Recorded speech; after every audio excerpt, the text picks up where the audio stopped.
اعوذ باللہ من الشیطان الرجیم بسم اللہ الرحمن الرحیم وقالوا قلوبنا غلف بل لعنهم اللہ بکفرہم فقلیلا ما یؤمنون صدق اللہ العظیم۔ معزز سامعین،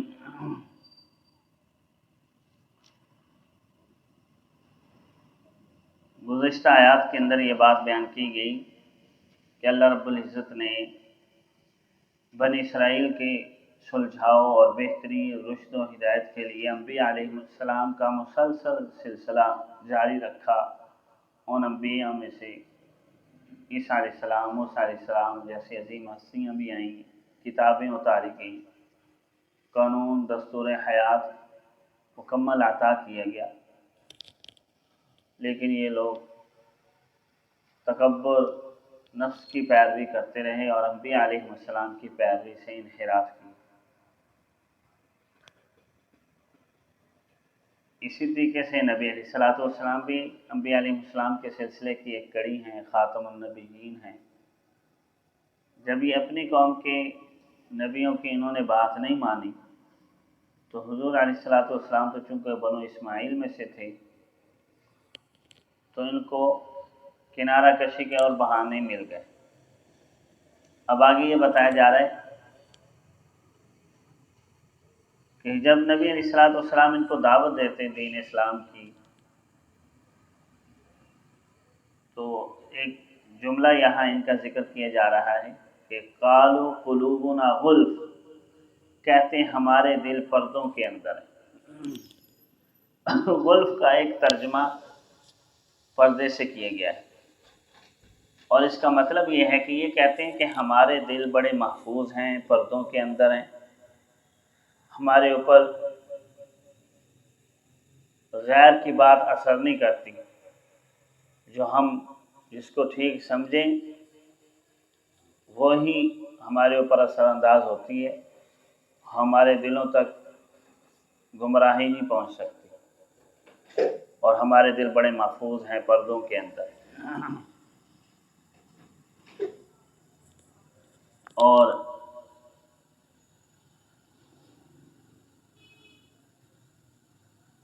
گویا کہ نبی علیہ السلام کو یہ دین اسلام کو یہ کہتے کہ ہم نے آپ کی شریعت نہیں قبول کرنی، ہماری جو اصل شریعت ہے نا وہی ہم اسی پر عمل پیرا ہوں گے، ہمارے اوپر کسی اور کی بات اثر ہی نہیں کرتی۔ دوسرا غلف کا ترجمہ کچھ مفسرین نے یہ بھی کیا ہے نامختون سے، اس کا ختنہ نہ ہوا۔ بنی اسرائیلی اپنے لیے نامختون کی اصطلاح استعمال کرتے تھے، کہتے تھے ہمارے اعضاء جیسے اللہ نے پیدا کیے ویسے ہی ہیں، ان کو کوئی کٹ شٹ نہیں لگا ہوا، اور ہمارے اعضاء تخلیقی ہیں، اور اسی طریقے سے کہتے ہیں دل بھی اسی طرح جیسے اللہ نے پیدا کیا، کوئی بات اس پر اثر انداز نہیں ہوتی۔ ہاں، رشد و ہدایت ہوگی اور اس کو ہم صحیح سمجھیں گے تو اثر پذیر ہوگی، وگرنہ کوئی بات اثر پذیر نہیں۔ یہ اس چیز کا یہ بڑا تذکرہ کرتے تھے مختون اور نامختون کا، اور قرآن کریم نے انہیں کی اصطلاح میں ان سے بات کی۔ اسی طریقے سے کچھ مفسرین نے اس کا یہ ترجمہ کیا ہے کہ یہ کہتے ہیں کہ ہمارے دل علم و حکمت کا خزینہ ہے، نگینہ ہے، اور جو شریعت موسوی کے اسرار و حکم ہیں وہ ہمارے دلوں میں بھرے ہوئے ہیں، ہمارے دل اس سے لبریز ہیں، اور کوئی اور شریعت اب اس میں نہیں سما سکتی۔ حالانکہ موسیٰ علیہ السلام نے ان سے یہ نہیں کہا تھا کہ میری جو شریعتوں میں دے کر جا رہا ہوں وہ ابدی اور دوامی اور ہمیشگی والی ہے، ایسے تو نہیں ہے۔ تورات اور انجیل کے اندر بھی نبی علیہ السلام کے تذکرے جو ہیں نا وہ موجود ہیں، لیکن ان کا ڈھیٹ پن تھا، طرح طرح کے ہیلے بہانے کر کے جس طریقے سے اپنے انبیاء علیہ السلام سے انہوں نے انحراف کیا، بالکل اسی طریقے سے شریعت محمدیہ سے بھی انحراف کر رہی ہیں۔ اور ایک بہانہ تو انہوں نے یہ بنا رکھا تھا کہ جو نبی آخر الزماں ہیں ہماری کتابوں میں تو تذکرہ یہ تھا کہ وہ ہماری نسل سے ہوں گے، یہ تو بنو اسماعیل میں سے آ گئے ہیں، تو یہ وہ نبی آخر الزماں نہیں ہے۔ یہ بالکل جھوٹ تھا ان کا بات، ان کی یہ بات، بس لوگوں کو دین سے برگشتہ کرنے کے لیے اور خود بھی ہیلے بہانے کرنے کے لیے یہ باتیں کہہ دیتے۔ حالانکہ اتنی علامات نبی علیہ الصلوۃ والسلام کی تورات اور انجیل کے اندر تھی کہ یہ اس سے حضور علیہ الصلوۃ والسلام کا خاکہ تیار کر سکتے تھے،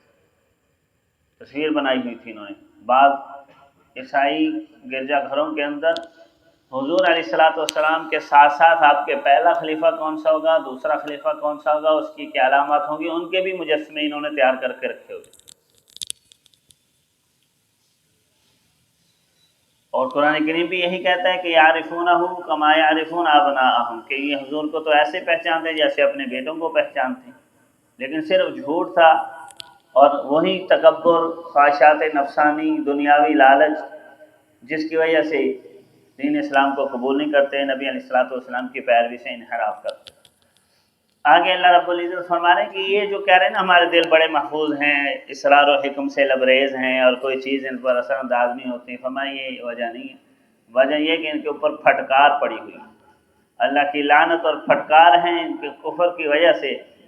ان کے اوپر وہ پھٹکار ہے جس کی وجہ سے اللہ کی رحمت سے دور ہے، وگرنہ قرآن سے بڑھ کر رشد و ہدایت کا خزانہ کون سا ہو سکتا ہے؟ نبی علیہ الصلوۃ والسلام سے بڑھ کر رحمت کیا چیز ہو سکتی ہے؟ حضور علیہ الصلوۃ والسلام رحمت للعالمین بنا کر بھیجے گئے۔ اللہ تعالیٰ فرما رہے ہیں بل لعنہم اللہ بکفرہم، اللہ رب العزت نے ان کے اوپر لعنت اور پھٹکار کی ان کے کفر کی وجہ سے۔ تو گویا کہ یہ جو ان کے اوپر لعنت یا پھٹکار اتری ہے وہ ان کی اپنی اختیاری ہے، ان کی اختیار کرتا ہے یہ کفر، انہوں نے جہاں بجا کفر کیا، انبیاء کی بات کو جھٹلاتے رہے، انکار کرتے رہے، تو اس وجہ سے لعنت اور پھٹکار اتری ہے۔ اور لعنت کسے کہتے ہیں؟ لعنت کہتے ہیں اللہ کی رحمت سے دور ہو جانے کو۔ تو یہ اللہ رب العزت فرما رہے ہیں یہ جو یہ کہہ رہے ہیں نا کہ ہمارے دل کے اوپر کوئی چیز اثر انداز نہیں ہوتی، بڑے محفوظ ہیں اور علم و حکمت سے لبریز ہیں، فرمایا یہ وجہ نہیں، ان کے اوپر رحمت تو خود قرآن کریم میں نبی علیہ الصلوۃ والسلام کی ذات رحمت للعالمین ہے، ان کی دلوں پر جو یہ رشد و ہدایت اور رحمت اثر نہیں کر رہی نا، وہ اس وجہ سے کہ یہ اللہ کی رحمت سے دور ہو چکی، اور اللہ کی رحمت کی دوری کی وجہ ان کا کفر ہے جو خود انہوں نے اختیار کیا ہوا ہے، انحراف کرتے ہیں ہر چیز سے، سر تسلیم خم کرنے کے لیے تیاری نہیں، اس وجہ سے فرمایا اللہ کی رحمت سے دور ہے۔ تو فقلیلا ما یؤمنون، بہت تھوڑا ہے جو یہ ایمان لاتے ہیں۔ مطلب یہ ہے کہ ایمان تو مکمل ہونا چاہیے پھر ہی نجات حاصل ہو سکتی ہے، اور مکمل ایمان ہے نہیں، تھوڑا ایمان لاتے ہیں، اور تھوڑا بھی وہ جو ان کے نفس کے مطابق ہوتا ہے اس کو مانتے ہیں، تو وہ ایمان کافی قبول نہیں ہے، وہ نجات کے لیے کافی نہیں ہے، بہت تھوڑا ہے جو یہ ایمان لا رہے۔ مکمل ایمان لائیں تو نجات ملے گی، اور مکمل لاتے نہیں، اور تھوڑا لاتے ہیں وہ بھی اپنے نفس کے مطابق، خواہش کے مطابق۔ اور کچھ مفسرین نے فقلیلا ما یؤمنون کا ترجمہ یہ بھی کیا ہے کہ یہ بہت تھوڑے ہیں جو ایمان لاتے ہیں، یعنی اکثر تو ان کے رحمت الہی سے بہت دور ہو چکے ہیں، بہت کم ہیں جو ایمان لاتے ہیں۔ اور یہی وجہ ہے کہ آپ آئے روز دیکھتے ہیں عیسائی اکثر مسلمان ہو جاتے ہیں اور مذاہب والے دین اسلام کی طرف راغب ہوئے، دین اسلام قبول بھی کیا، لیکن یہود بہت کم مسلمان ہوتے۔ نبی علیہ الصلوۃ والسلام کے زمانے میں بھی بہت کم مسلمان ہوئے، بعد کے ادوار کے اندر بھی، اور قرب قیامت میں بھی نبی علیہ الصلوۃ والسلام کا فرمان ہے کہ مسلمانوں کی یہودیوں سے جنگ ہوگی، یہودی مارے جائیں گے، ایمان نہیں لائیں گے۔ اور جب عیسیٰ علیہ السلام کا نزول ہوگا، امام مہدی علیہ السلام کا ظہور ہوگا، تو اکثر عیسائی مسلمان ہو جائیں گے، دین اسلام کے بہت قریب ہیں وہ، لیکن یہود نہیں ایمان لائیں گے، وہ ضد کے اوپر اڑے رہیں گے، دجال کا ساتھ دے دیں گے جو مسیح کاذب ہے، اور مسیح صادق حضرت عیسیٰ علیہ السلام کی پیروی کے لیے اس وقت بھی تیار نہیں۔ اللہ رب العزت کی ذات ہمیں معاصی، تکبر اور خواہشات نفسانی سے محفوظ رکھے جو کفر اور اللہ کی رحمت کی دوری کا سبب بن جاتے ہیں۔ اللہ کی ذات سیکھنے، سمجھنے اور عمل پیرا ہونے کی توفیق عطا فرمائے۔ آخر دعوانا الحمدللہ رب العالمین۔